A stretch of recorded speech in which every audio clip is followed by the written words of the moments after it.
2005년 4월 13일 일본의 한 마자카우스에서 한 남자가 갑자기 테이블 위로 쓰러져 버립니다. 그리고는 손 쓸 틈도 없이 바로 세상을 떠나버리죠. 자, 그의 이름은 후쿠시 아키오, 한국 이름 장명구였습니다.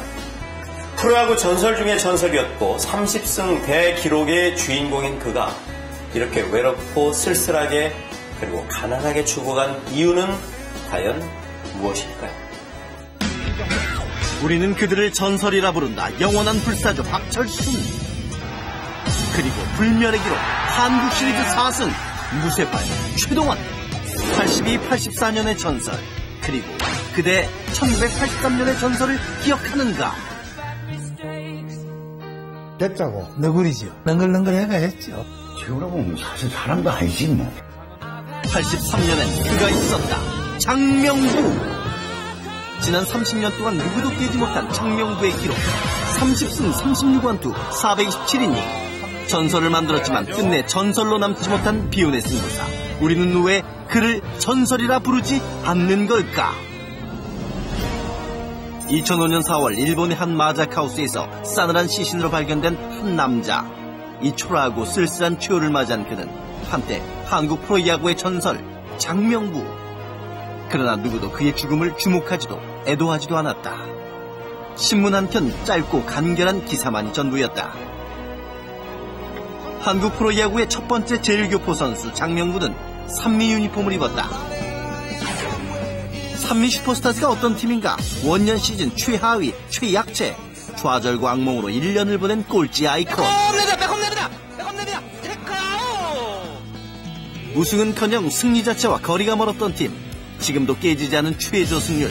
만년 꼴찌란 비난에도 고개 들고 반박 한 번 못했던 슈퍼스타 하나 없는 슈퍼스타즈가 바로 산미였다.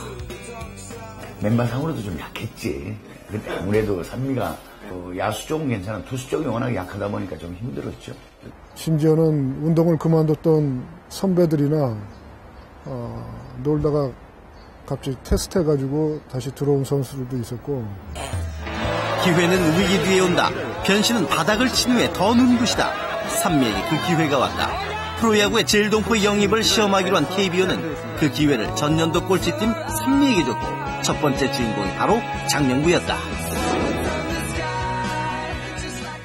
산미 슈퍼스타즈가 하도 성적이 이해할 때도 안 되고 뭐 이 정도 성적이 나쁘고 그러니까는 제일동포에도 영입을 하도록 그 문을 열어줬어요. 요미우리 자이언츠에서 데뷔, 난카이 호크스를 거쳐 히로시마 카프까지 장명구는 13년 동안 일본 프로 무대 에이스로 뛴 괴물투수였다. 사상 첫 해외파 영입, 장명구의 산미 입단 소식을 접한 야구계의 관심과 기대는 대단했다. 진짜 프로에서 오래 있던 좋은 선수가 오니까 참 어떤 선수인가 실질적으로 그래 한번 굉장히 그 기대감이 있었죠. 승리에 목말랐던 산미는 장명구 영입에 그야말로 올인했다. 최초의 역대 연봉과 계약금도 대단한 화제였다. 우리나라에서는 최고의 연봉이었죠. 예. 우리 연봉 한 5배, 6배 정도 되니까. 담배값 빼놓고는 다 구단에서 지급하고. 그러니까 그 당시에 상상도 못하는 금액이에요. 파격적인 조건으로 모셔오는 대형 투수. 그런데 첫 연습부터 뭔가 이상했다. 투수라면 볼을 피칭 이걸 해야 되는데 배팅을 하고 있는 거예요. 물어보지도 못하고 참 신기하다고 장난하는 것도. 근데 그게 장명구의 연습의 한 방법이었어요. 몸 풀기가. 연습법이야 그렇다 치고 틈만 나면 딴짓. 잔뜩 기대했던 선수들에게 장명구의 첫인상은 실망과 당황이었다. 야, 저래가지고 우리 팀 에이스가 될 수 있겠나. 저희들 입장에서 좀 실망을 많이 했었죠. 장명구 처음에 왔을 때 저는 장명구를 싫어했어요. 일본에서 이미 수명이 다 끝난 투수. 그러니까 이제 퇴물들이라 이제 이렇게 생각하고. 곱지 않은 시선이 느껴지면 긴장한 척. 뭔가 있는 척이라도 할 법한데 장명구는 그저 웃기만 했다. 시야에 대한 게 됐어요. お客さんたくさん見に来てください. 실망스럽던 시범 경기가 끝나고 1983년 시즌 개막. 장명구의 폭풍 질주가 시작됐다. 위력적인 공으로 상대 타선을 제압하는 괴물투수. 그리고 장명구와 함께 산미 타자들도 폭발하기 시작했다. 과연 이들이 전년도 꼴찌팀이란 말인가. 83년 3리의 변신이야말로 원조 신바람 야구였다. 그런데 이상했다. 장명부가 너무 자주 보인다. 그 전날 분명히 던졌어요. 명봉이 던져서 다음날 올라올 상황이 아닌데 감독님한테 가서 제가 다시 한번 또 올라가겠습니다 하고 자청해서 올라가기도 하고 장명부, 이목윤, 장명부, 이목윤 이런 식으로 투수 로테이션이 들어가니까 쉬지 않는 투수, 심지어 더블에도 연속 등판까지. 상대팀은 대략 난감. 정말 답이 없었다. 우리하고 오늘 던지면 오늘 끝나고 3년 전한테 이 두 게임만 이기면 되는 거 아니에요? 뭐 그래 걱정은 안 하지. 두 게임만 이기도 6할 6분인데 우승 승률인데. 근데 이 친구가 뭐 정말 부지런하게 마운드 올라올 줄은 몰랐어요. 아니 100개 많은데 60개물 나오는 게 그게 어디 그게 오늘 던지고 내일 던지고 매일 던졌다는 얘기죠. 쉴 틈 없이 던지는 무적 투수. 패배의 상징 산미가 강력한 우승 후보로 떠올랐다. 장명구가 일당백이라는 투수가 하나 오므로 해서 팀의 그 분위기를 상승 작용한다는 걸 우리는 깜빡인 거예요. 82년도 꼴찌하던 팀이 잘 안 지는 거예요, 앉아. 산미의 쾌속 질주엔 장명구의 당근도 있었다. 자기 던지는 날 잘 쳐준다든가 수비를 잘해준다든가 이러면은 뭐 글러브를 준다든가 배스를 준다든가 스파이크 야구 장비를 갖다가 그 다음날 꼭 보답을 해주니까 장비가 조금 전에 좀 구하기가 힘드니까 하나라도 좀 받고 싶어하는 선수들이 많았었죠. 야구는 분위기다. 그리고 그 분위기를 살려 얻은 승리는 탄력을 받는다. 처음으로 슈퍼스타즈란 이름값을 하며 3리의 전성시대가 열렸다. 최초로 일본서 유니폼을 맞춰다가 선수들한테 입힐 정도로 구단하고 합의해가지고 아주 애착이 대단했었습니다. 유니폼이 시품이군요? 예, 그때 당시 최초로 일본서 맞춰가지고 왔었습니다. 탄력성이 차이가 많이 났었습니다. 역시 옷이 날개다. 산미는 그야말로 날개를 달았고 장명부도 30승 대기록을 만들고야 말았다. 1983년 장명부의 기록 30승 36완투 100경기 중 60경기 출장. 그때도 지금도 인간이 세울 수 있는 기록 너머의 기록이다. 사실 이것도 사실은 아무나 세울 수 있는 기록이 결코 아니에요. 그러니까 제가 볼 때는 앞으로도 한국 프로야구사에 한 시즌 30 선발 투수가 한 시즌 30승이라는 것은 다른 군데 이루어질 수 없는 기록입니다. 대기록을 세우며 질주한 투수. 그러나 그의 플레이를 향한 비난 또한 많았다. 타자들을 괴롭혔던 빈볼이 문제였다. MBC 정용에 김인식이라고 선수가 좀 있습니다. 별명인데 배트코인데 조그맣잖아요. 명봉한테 엄청 많이 데트볼을 맞았어요. 울면서 애원할 정도로 때리지 말라고 할 정도로 딱 맞았는데 김인식 선수도 굉장히 좀 다혈질이거든요. 박명수가 뛰어다 보니까는 산더미 같은 떡스라니까 자기는 조그만잖아 이렇게. 아유 덩치가 너무 크다 그러더라고. 감독님 코란 시리즈 이기는 방법이 있대. 그럼 뭐냐? 첫 게임에 상대의 중요한 타자 3명만 강하게 때리면은 최소한도로 4, 5위를 못 놓는다 이거 일주일간. 고의적 빈볼이란 비난에도 장명부는 꿈쩍도 하지 않았다. 오히려 상대방만 더 약이 오를 뿐이었다. 상대방에서 좀 화가 나가지고 뭐라고 그러면은 지금 뭐가 좀 상대방이 좀 어떻게 나와야 되는데 씩 웃는단 말이야. 능구렁이처럼. 우리나라 선수들은 막 자기 마음대로 하고 싶은 대로 좀 했다고. 그러나 저 능글맞은 웃음과 빈볼이 장명부의 무기였다. 타자 몸쪽 가까이에 서 약간의 볼 변화를 일으킴으로써 정신적으로 타자를 압도하고자 하는 거고 장명부가 던지는 부분도 분명히 빈볼은 투수의 무기 중에 하나다. 빈볼을 즐겨 던지던 능글맞은 너구리는 어떤 사람이었을까? 야구장에서는 괴물이라니까요. 밖에 나서는 개짜고 머리 있으니까 살을 안 해요. 그래 항상 머리가 부시시하고 말이죠. 그냥 머리도 막 새집도 져있고 그런데 게을렀어요. 그래가지고 냄새가 좀 나고 그랬지. 누가 뭐라 해도 꿈쩍 않는 뚝심. 비난도 많이 받았지만 그 비난조차 그의 귀에는 들리지 않는 듯. 그는 오직 야구에만, 승리에만 집중했다. 자기한테 불리하고 애매하면은 자기는 한국말 모른다고 딱 꼬리발 내는 거예요.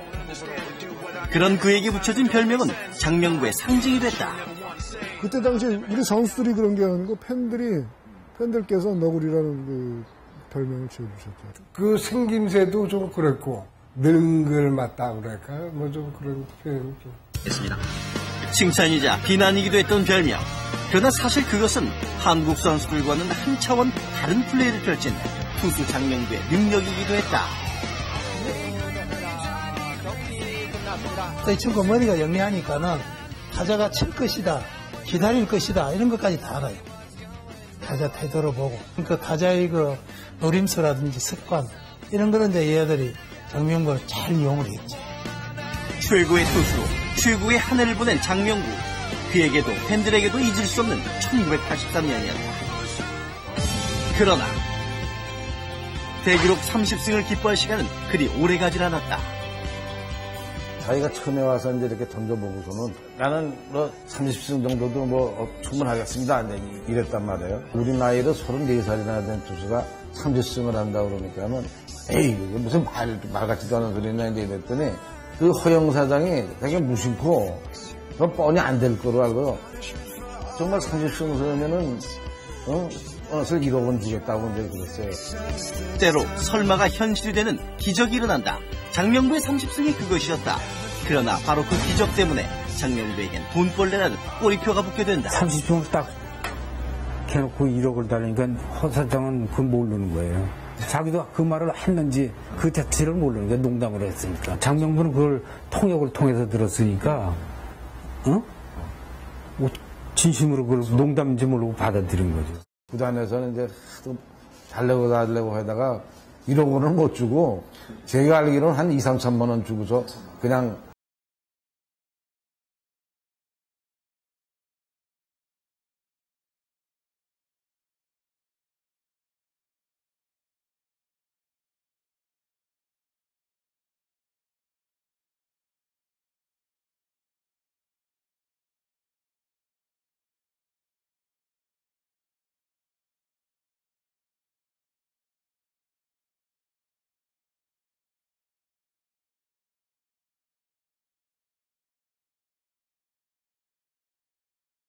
뭐 한 몇 년씩 던지는 거 마찬가지죠. 우리가 보기에는 볼 끝도 없어지고 제구력이나 모든 게 이제 안 되는데 볼 스피드가 굉장히 줄어들고 근데 본인은 볼 스피드가 줄어든 거를 모르더라고요. 아무리 몸쪽 이후고 던지고 바깥쪽에 던져도 볼 자체가 힘이 없으니까는 전에는 맥혀서 파울볼 될 볼이 힘이 없으니까 맞아서 앞을 날아간다니. 안타깝게도 그때는 누구도 장명구가 35살임을 그가 전년도에 427이닝을 소화했음을 배려하지 못했다. 그저 모든 패배의 원인은 일본에서 온 돈 밝히는 투수 때문이었다.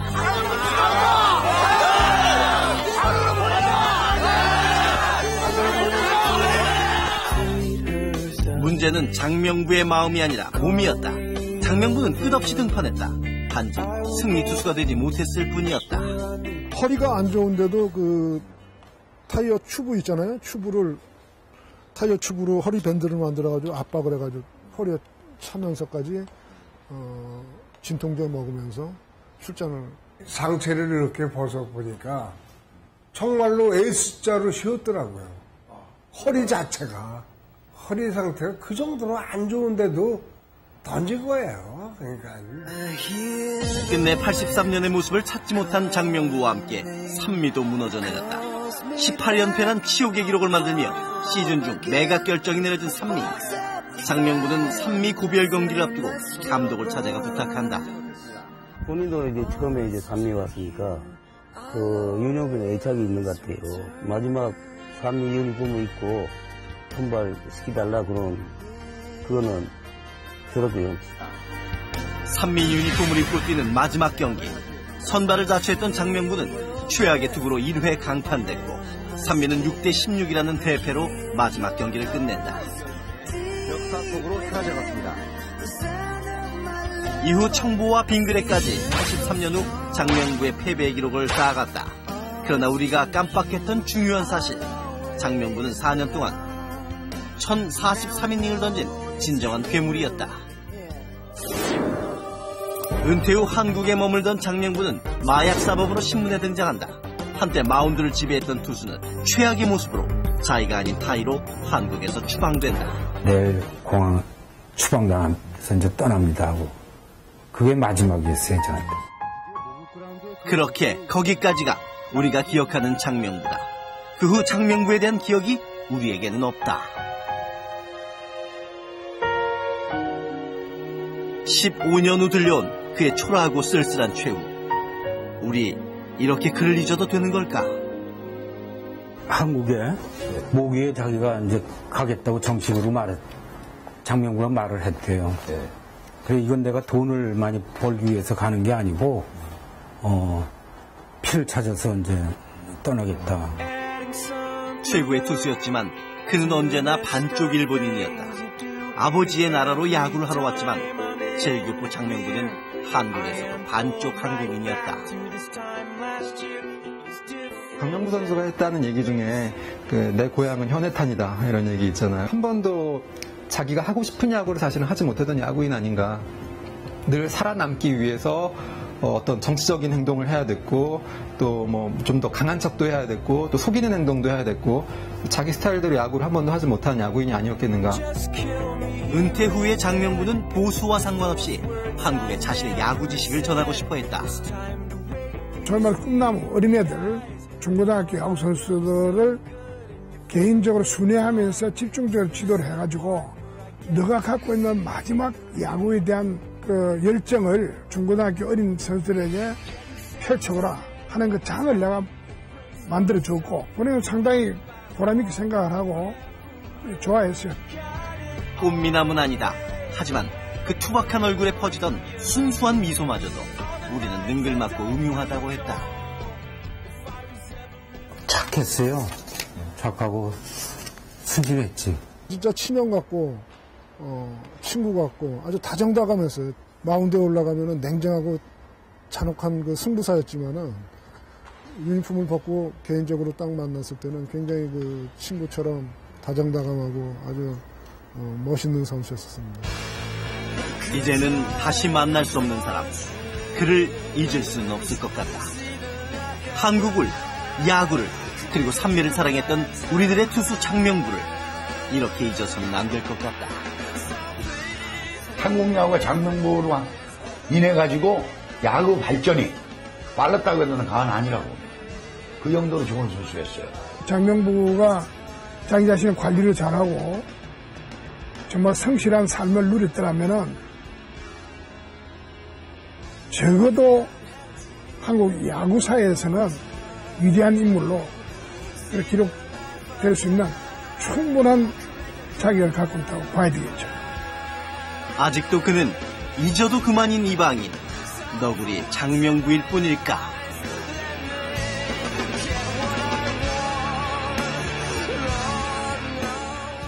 (8년간) 몸은 한국을 떠나면서 장명부 선수는 자신을 받아줬던 한국 야구에 진심으로 감사한다. 정말 자신은 한국 야구에서 꽃을 피우고 싶었다라고 말을 했습니다. 자, 그래서 그는 1919 혼을 담은 피칭을 했던 것이었고 한국 야구의 전설이 됐었죠.